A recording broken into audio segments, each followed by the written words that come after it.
No who? Okay. I figure Monroe will be here. We still got a few minutes. Try and get started right on time.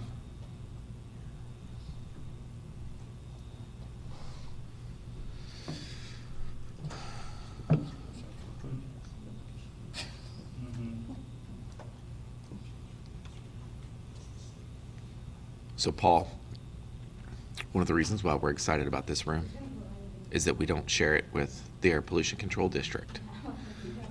At the Edison building on the first floor, that conference room is a shared conference room where everybody in the building has meetings, and they schedule their meetings 6-7 months in advance. And we would have to, that's why we would be down in the basement sometimes, because we didn't have our own conference room. We'd shared it with the entire building. So now we have our own. We're stoked about. It looks like, I know we had the one upstairs in the CompStat room before. That was just kind of to show you all that meeting space. But from now on, our pressers will be in here. We're going to keep building this out. Yeah, we were at a press conference last week. I saw Deputy Chief McKinley there, and they had a buffet. Yes. And I was wondering. I told them I would talk to you all about it, but I didn't know if it was in the budget. What press conference? And are you being facetious? Because I'm very gullible. I'm not against having like a coffee bar. That'd be awesome. I was going to say, I've never heard of a buffet at a press conference, except at sports press conferences. There we go. Buttering up the reporters, huh? They were an hour late starting, so. That was the longest press conference in the history. So we usually, you know what, we start early. I'd like to hang out with that guy, though. He seems like he'd be fun to be around. Bowling, yeah, he's done some things. Aaron, you want to check one more time? They may be lost if there's nobody, if Lucy's not out there. 57. Did you notice the max? Did you see the maximum occupancy is in there? 29? 45. Where? In conference room. What conference room? The conference room we use, 25. That's an exaggeration. That's what I said. 48. I feel like we could pack way more than 48. I hope there's never 48 people in here. I mean, something's going on. Is that the occupational limit of this room right now? 48. 48, that's what they say, but I disagree. That's what I Yeah, I feel like it's a low number. How do they, I'm questioning the equation, the mathematical equation that went into maximum occupancy rules for rooms. Because they did not use the same metrics. You like them? We had Our goal is to blind the deputy chief so she can't read her notes. We're almost there. I don't know if they do it by the measurement.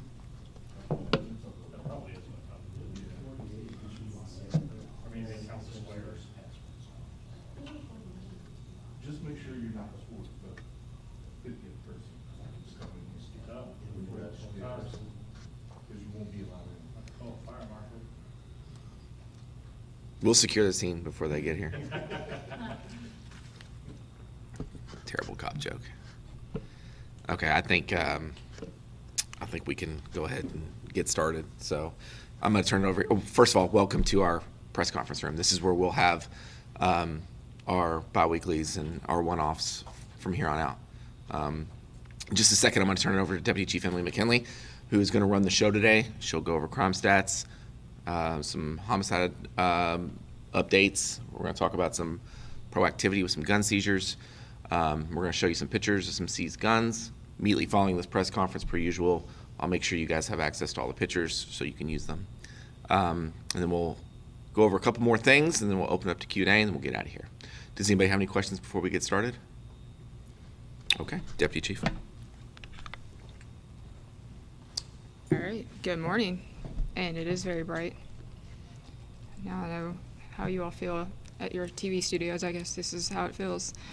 But it's very bright. So again, welcome to our news conference in our new room. So we're excited to be in our new headquarters, and this is our new press room. We still have some work to do, but we're excited to be here. So Chief Humphrey wishes that he could be here. He is out of town this week at the Major City Chiefs Association Conference in Denver, Colorado.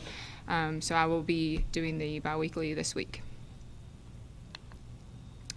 So first we'll go over our crime stats, as we usually go over to start it off. So far this year we have 93 homicides compared to 124 homicides this time last year. That is a drop in 25% when you're looking at homicides across the board, across our city. That is fantastic progress. We want to continue to see that percent increase and continue to see homicides go down. Non-fatal shootings, we're sitting in the same boat at a 25% decrease in non-fatal shootings. We have 221 non-fatal shootings so far this year compared to 295 this time last year. Carjackings are down 33% compared to last year. We have 84 carjacking incidents compared to 126 this time last year. Business robberies are down as well at 13%. So we have 42 business robberies this year compared to 48 this time last year. Again, great progress thanks to the work that our officers are doing, as well as all the other Metro partners in our city, as well as our federal partners working together to drive crime down.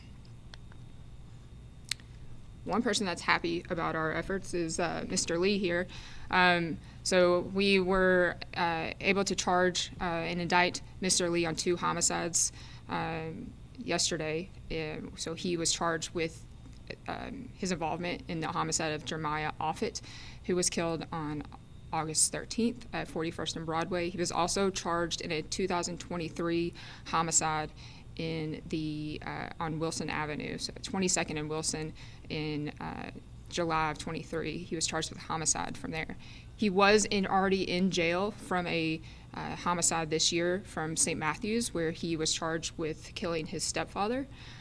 So it was a good collaboration between St. Matthews Police, LMPD, homicide detectives, as well as other community members who contributed to giving information and providing information to where we can indict Mr. Lee on all 3 of these homicides. So great work by our community and officers here in this case. Another thing that we're getting off the street is guns. And I really want to specifically talk about the 1st Division, specifically in our SFI areas. So there's 2 sustained focus improvement areas in the 1st Division. The 1st Division does details and enforcement details in each one of these areas. And so far this year, they have seized 250 illegal guns off of our street in our SFI areas. And so that's from the 1st Division only. So just 1 division out of 8 here in our city. So this proactive policing is what is making a real impact in our violent crime driving numbers, getting guns off the street, driving those homicides down, driving those non-fatal shootings down. So these are some examples of guns that have been seized. These guns here on the screen right now were seized yesterday. So these 4 guns, 2 of them have extended magazines. The 2 at the bottom, you'll see those magazines that carry the ammunition are longer than the gun itself. So those guns have extended magazines to carry additional bullets, making it more dangerous out there on the streets. So really proud of the 1st Division officers for the work that they're doing in getting a lot of guns off of our streets. Yesterday, we held our first Community Safety Commission meeting, and that was really refreshing to start. We were excited to get that going. That's a part of Mayor Greenberg's Safe Louisville plan, where community members sit on a board and we discuss crime efforts and crime prevention efforts and get feedback from the community. But we also talk to them about police reform efforts and our reform with our community commitment, and our monitor will be tasked with reporting to that commission as far as the progress goes in LMPD in meeting the goals and the requirements that are outlined in that community commitment. So yesterday was really an introductory meeting where we kind of went over the rules and expectations of the commission and how the meetings will be run. But we're really excited to see future meetings and to work with this commission and get feedback and really make our community safer and to where people can feel safe in the neighborhoods that they live in. The monitor team, ELEFA, was in town for this meeting, so it was good to hear from them and good for them to introduce themselves to that commission. They also took time to come tour our wellness center yesterday, so there's a few pictures here of them touring our wellness center, and so we were able to show them kind of the efforts that we are making in our department to invest in our officers and to invest in the work that our officers are doing to make sure that our officers are healthy when they're out serving our community and making our community safe. Another exciting thing that's happening this week, we were able to kick off the Tri-City Police Leadership Academy. And so this is a really unique initiative. This is one of a kind across the country. I don't think this has ever been done anywhere, but Louisville Police, Knoxville Police, and Metro Nashville Police have teamed up together to develop a police leadership academy for middle manager leaders, so our sergeants, our lieutenants, and then professional staff leaders. And these are the people that are supervising the officers on the street. And so this is a leadership development to invest in them and develop emerging leaders in our profession to bring them to the next level and make sure that our officers have the best leadership and the best supervision going forward to serve our communities. And so the first week kicked off in Knoxville on Monday, so there's 10 participants from each city. So we have 10 sergeants, lieutenants, professional staff from LMPD down in Knoxville this week attending this class, and then Knoxville has 10 and Nashville has 10. Next month in November, they will all be here in Louisville. That will be hosted at the Galt House, so we'll have a week-long class of key note speakers and leadership development speakers, not just in policing, but also in business and in research as well. And then the last week is in Nashville, and that's in December. So we're really excited for this program. I'm really excited to see this develop throughout the years. This will be a continuous program, and really excited to be a part of it. Halloween is coming up, and so we have a lot of trunk or treats and Halloween festivals and fall festivals that divisions are putting on. So I know this is kind of small, but wanted to share these with you. So on October 18th from 9 a.m. to 3 p.m. at the 8th Division, there will be a touch of trucks. So we'll have a lot of our police trucks, our SWAT truck, a lot of our helicopter and things like that out there, food. And then J.D. Shelburne is also going to be there. So that's pretty big on October 18th from 9 to 3 out in the 8th Division for a fall festival. And then on October 19th from 4:30 to 7 at the 7th Division, they have a trick-or-treat with a trick-or-treat trail that kids can walk through, as well as bouncy houses and other fun things and activities. On the 24th, from 5 p.m. to 8 p.m., the 5th Division will host Halloween in the Highlands, so another trick-or-treat event for families and community members that live in the 5th Division. And then on Halloween, from 5 p.m. to 7 p.m., the 2nd Division will be hosting a Halloween event with the fire department at the 2nd Division, so a trunk or treat for kids on Halloween in that neighborhood. So again, these are all free, so bring your kids, get their costumes on, and come out and have a good time with all of us. And I want to also give a shout out to the Omni. So this morning, the Omni provided breakfast for officers and all of our LMPD staff at our wellness center at the summit. So these are just some photos from the breakfast that they provided, and there was a lot of food. We were extremely thankful for the partnership and support we have from the Omni. They wanted to just extend their thanks and gratitude to the officers, especially that work downtown and support that hotel and keep their hotel and their guests safe downtown. But they just also wanted to extend their support to the other officers that work in the city. So thank you to the Omni for the wonderful breakfast this morning. So. That is it, and I will open it up for questions. Can you explain a little bit more about the Leadership Academy, the Tri-City Academy, kind of what that looks like and what the officers, I guess, do when Yeah. Yeah, so, so they're in Knoxville this week. The question was about the Leadership Academy, kind of explaining what the officers do each week when they go. It's a class. So Monday, they heard from a couple of different police chiefs from around the country. that spoke. There was a police chief from Miami that came in and spoke about his leadership style and some of the experiences that he has had in his career. We had a police chief from Austin, Texas, and Aurora, Colorado, that spoke about some incidents that he had to manage, some crisis incidents that he had to manage, how he managed his officers, how he led his team. And then we also had some business leaders speak. We had the founder of Game Changer Sports app. I don't know if anybody's a sports parent, but Ted Sullivan was the founder of Game Changer, and he spoke. He was also a professional baseball player, and so he spoke about the challenges of leadership in sports and how that translated to business. And so hearing from a variety of people in not just the law enforcement field, but leadership field as a whole, and investing in people who are leading our officers.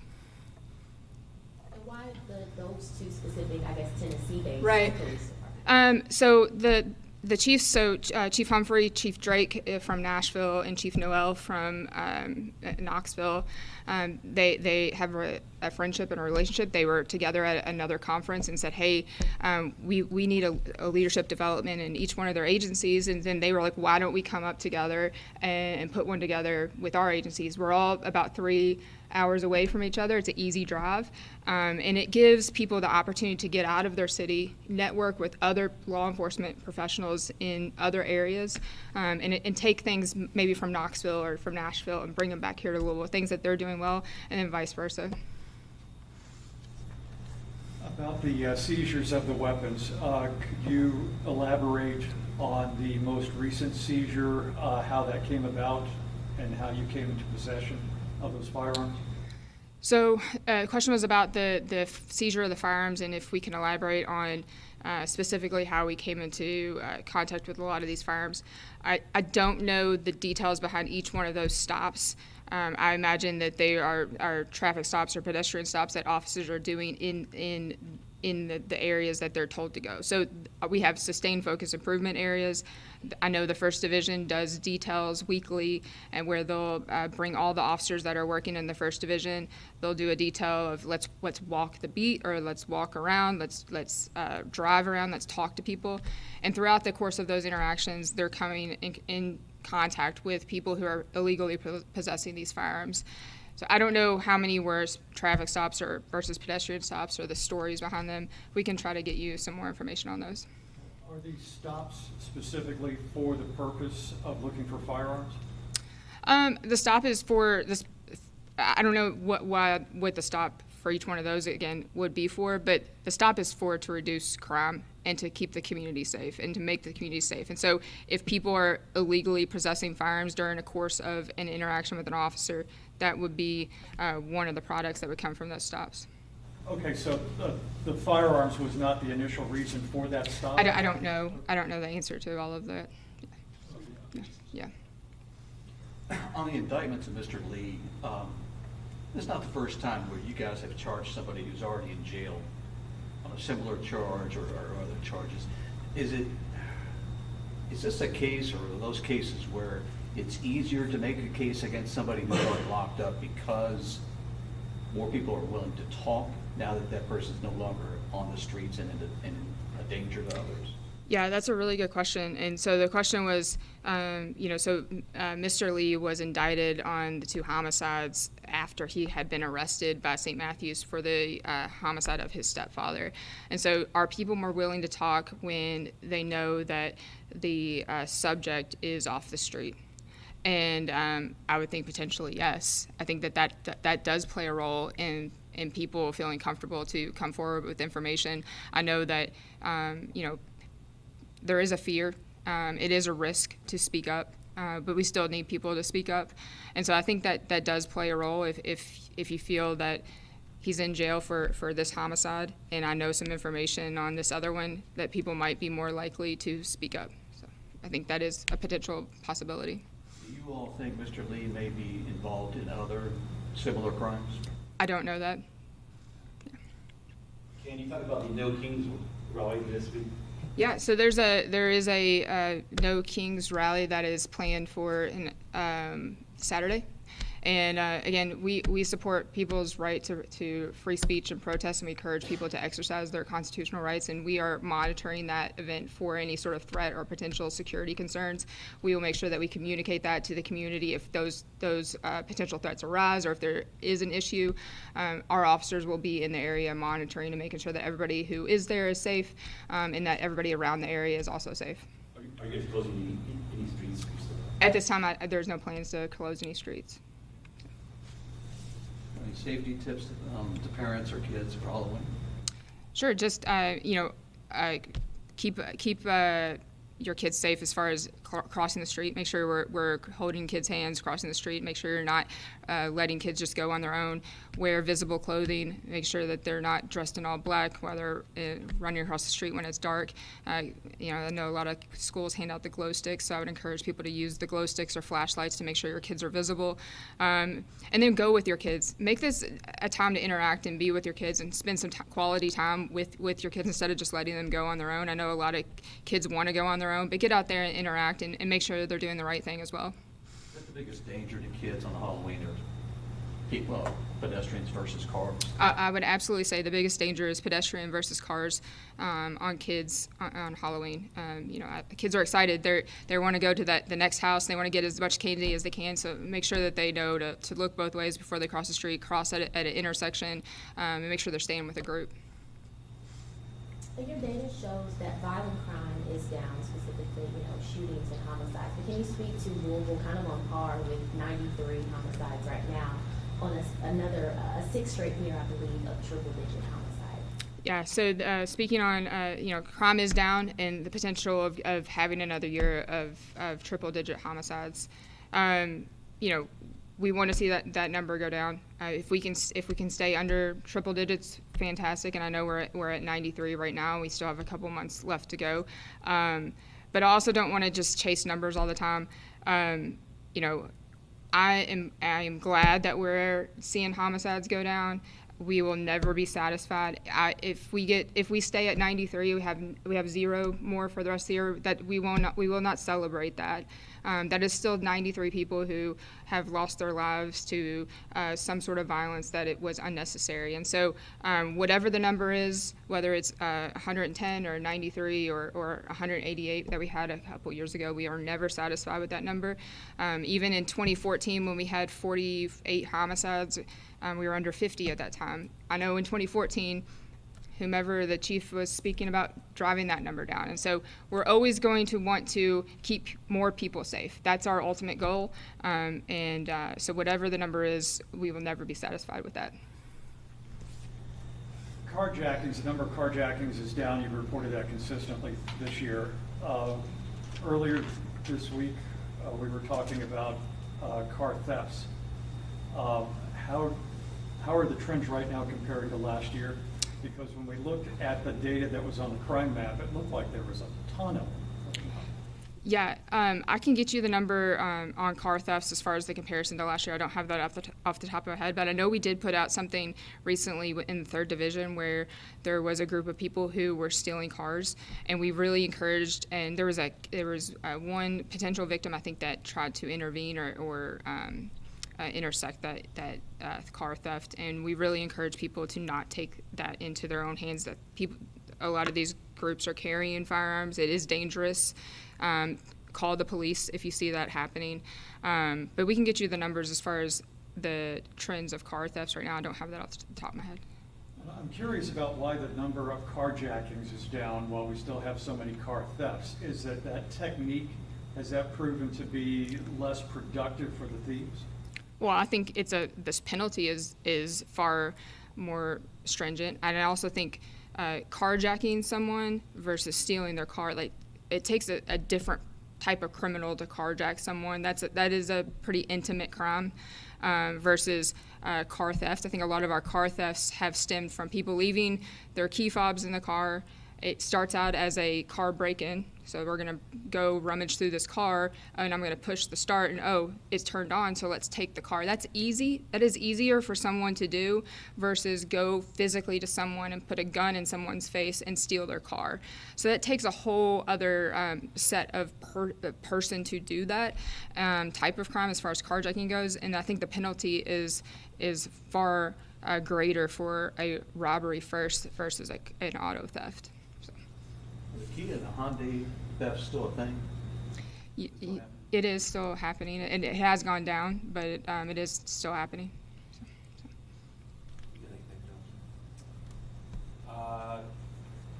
The only thing I have is for protests coming up. I know we saw a couple journalists get arrested up in Covington a while back, and those charges were upheld. I'm wondering if anything has changed as far as coverage plans, or I guess where reporters can be. I know back in 2020, LMPD did not make too many arrests of reporters. Right. So the question is about journalists and protests. I'm not familiar with what happened in Covington off the top of my head right now, but we encourage the media to cover the protest that's happening and do that in a safe way. And then we're happy to talk to you offline more about our policies and things like that. But we encourage everyone to be out there and cover what happens and how we interact with people. And we do communicate, I know, with you all pretty regularly as far as what our plans are and what's happening or what we're seeing. So follow us on social media, and then we'll continue to communicate with you all as we normally do. Okay, that's it, everybody. Thank you. Thank you.